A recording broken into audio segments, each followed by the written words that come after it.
Maximum 2 साल की ही सजा थी, 2 ईयर। के पास 7 लाख रुपए है तो ड्राइवरी क्यों करेगा, ऐसा वो सोच रहे हैं। ड्राइवर की अभी अभी जरूरत है, बट 1 ईयर में 80,000। हेलो दोस्तों, मैं आपको बहुत स्वागत करता हूँ आपके अपने चैनल काका इंस्टीट्यूट में। दोस्तों, मैं आज बात करने वाला हूँ जो आपका एक नया रूल आया है ड्राइवर्स के लिए, हिट एंड रन का। क्या होता है हिट एंड रन? क्या जो लोग धरना प्रदर्शन पे बैठे हैं उन्हें सही जानकारी नहीं मिल पा रही है, इस वजह से धरना प्रदर्शन पे बैठे हैं, या जो चीज़ें या जो रूल लेके आए हैं सरकार वो रूल ही सही नहीं है? तो आज मैं बात करने वाला हूँ बेसिकली इसके ऊपर ही। तो पहले मैं बात करता हूँ हिट एंड रन होता क्या है।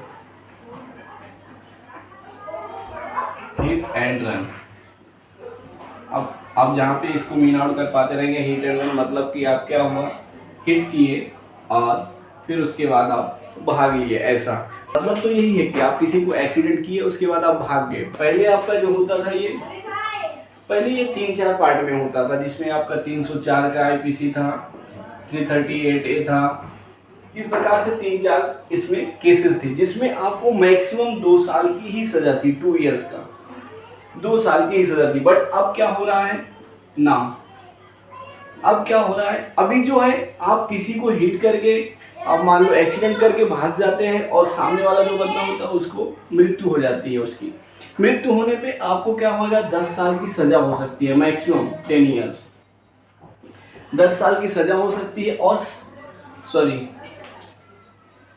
10 साल की सजा हो सकती है और 7 लाख का आपको जुर्माना लग सकता है। अब यहाँ पे क्या है, यहाँ पे भी था, यहाँ पे जैसे 10 साल की सजा है तो यहाँ पे भी एक एक्सेप्शन रहता था कि कुछ एक्सीडेंट होते थे जिसमें 302 में इंक्लूड होते थे। लाइक दैट, जैसे क्या होता है, कोई किसी को जानबूझकर एक्सीडेंट कर दिया और वो सामने से मर गया तो 302 की भी धाराएं इसमें लगती। तो यहाँ पे आपका 302 का जो रहता था वो होता था ये सजा।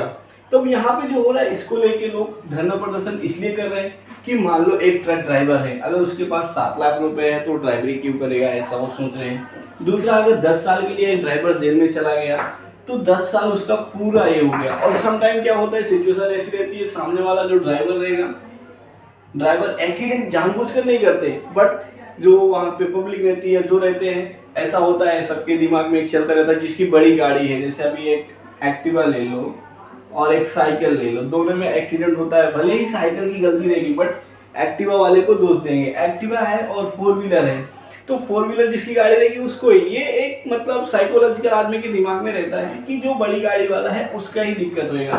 तो इसलिए अभी जो ये लीड कर रहे हैं, ट्रक ड्राइवर ही लीड कर रहे हैं धरना प्रदर्शन। बट ये आपका ट्रक ड्राइवर, टैक्सी ड्राइवर, जो भी आप 4 व्हीलर चलाते हो तो आपके ऊपर भी लागू होता है।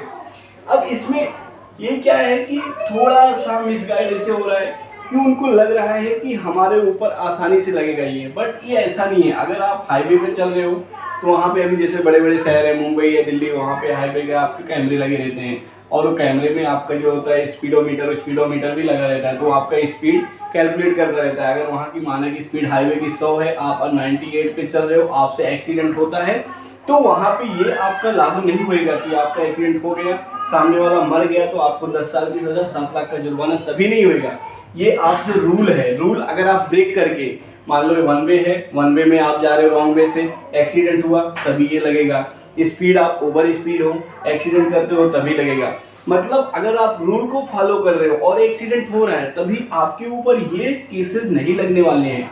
इसमें थोड़ा सा क्या है, ड्राइवर भाई जो लोग हैं उन लोग को थोड़ा सा अवेयरनेस नहीं मिल पा रहा है, इस वजह से वो लोग धरने पे बैठे हैं। और दूसरा जो बोलते हैं ड्राइवर लोग, अभी ऐसा ही बोल रहे हैं कि मान लो मॉब ने, कैसा होता है, एक्सीडेंट हुआ, अब मान लो ट्रक ड्राइवर है, ट्रक ड्राइवर लीड कर रहे हैं को, तो मैं ट्रक ड्राइवर लेता हूँ। मान लो ट्रक ड्राइवर ने एक्सीडेंट किया किसी का, और सामने क्या बोल रहे हैं, ट्रक ड्राइवर लोग बोल रहे हैं कि मान लो एक्सीडेंट करके हम लोग उधर रुक गए, उसको बचाने के लिए मैंने एम्बुलेंस को फ़ोन किया या पुलिस को फ़ोन किया कि आगे ऐसा ऐसा सीन है यहाँ पे। तो क्या होता है, पब्लिक इकट्ठा होएगी और जो ट्रक ड्राइवर है बोल रहे हैं कि उसको भी मार सकते हैं। तो यहाँ पे उन्होंने मॉब लिंचिंग का भी केस लेके आया, मॉब लिंचिंग का भी लेके आया कि मॉब अगर किसी को जान से मार दे रही तो वहाँ पे भी मृत्यु दंड का भी वो लेके प्रावधान आ रहे हैं। तो आप अगर रिलेट करने चाहोगे, अगर मॉब लिंचिंग का भी जिसको पता रहेगा कि यहाँ पे भी मृत्यु दंड का प्रावधान है और यहाँ पे 10 साल की सजा है, तो मॉब क्यों जो है लिंचिंग करने के लिए या किसी को इकट्ठे मारने के लिए जाएगी ड्राइवर को।